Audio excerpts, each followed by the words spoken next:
முதற்கட்டமா அதிமுக சார்பா பல அறிவிப்புகளை வெளியிட்டிருக்கிறோம். இந்த அறிவிப்புகள்லாம் பார்த்துட்டு தான் ஸ்டாலின் பயந்து போய் அவர் சில அறிவிப்புகளை வெளியிட்டிருக்கார். அதிமுக ஆட்சிக்கு வந்தா குலவழக்கு திட்டம், குடும்ப அட்டையில் இருக்கின்ற நம்முடைய அந்த குடும்ப தலைமை தாங்கின்ற அந்த பெண்மணியின் மீது வங்கியில மாதந்தோறும் 2000 ரூபாய் வங்கி கணக்கில் செலுத்தப்படும். இப்ப மகளிருக்கு தான் கட்டணம் நகரத்தில் நம்முடைய நகர பேருந்துல மகளிருக்கு கட்டணம்லாம் பயணம் செய்யறாங்க. இனி ஆண்களும் நகர பேருந்துல கட்டணமாக பயணம் செய்யறாங்க.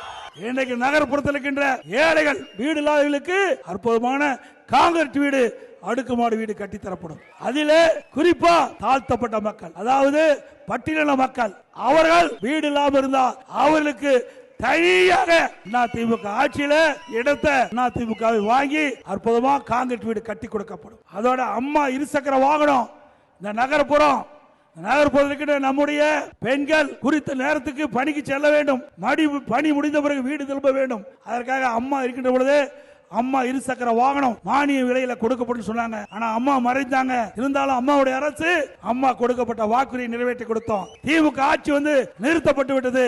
மீண்டும் அதிமுக ஆட்சி வந்த உடனே அம்மா இருசக்கர வாகனம் நம்முடைய சகோதரிகளுக்கு வழங்கப்படும். 5 லட்சம் பேருக்கு கொடுக்கப்படும். ஒவ்வொரு அம்மா இருசக்கர வாகனத்துக்கு 25,000 ரூபாய் கொடுக்கப்படும். நம்முடைய மாணவர்கள் கல்வி பயில்வதற்கு வங்கியில கடன் வாங்கியிருக்காங்க. அந்த கடனை அரசாங்கமே திருப்பி செலுத்தும். எல்லா குடும்பத்திற்கும் வருடத்திற்கு 3 சிலிண்டர் அதிமுக அரசு வழங்கப்படும். தமிழ்நாடு வீர விளையாட்டான ஜல்லிக்கட்டு, அந்த ஜல்லிக்கட்டு விளையாட்டின் போது ஏதாவது அசம்பாவித்தில் உயிரிழந்த ஜல்லிக்கட்டு வீரர்களுக்கு 10 லட்சம் ரூபாய் வழங்கப்படும். அந்த ஜல்லிக்கட்டு வீரர்களுக்கு காப்பீட்டு தொகை வழங்கப்படும். அந்த ஜல்லிக்கட்டிலே அந்த போட்டியிலே கலந்து கொண்ட காளைகள் இன்சூரன்ஸ் அரசாங்கமே செலுத்தும். அதேபோல சிறுபான்மை வகுப்பை சேர்ந்த மகளிர் சுய தொழில் தொடங்க பெற்ற வட்டினை கடன் அதை தள்ளுபடி செய்யப்படும் வங்கியில.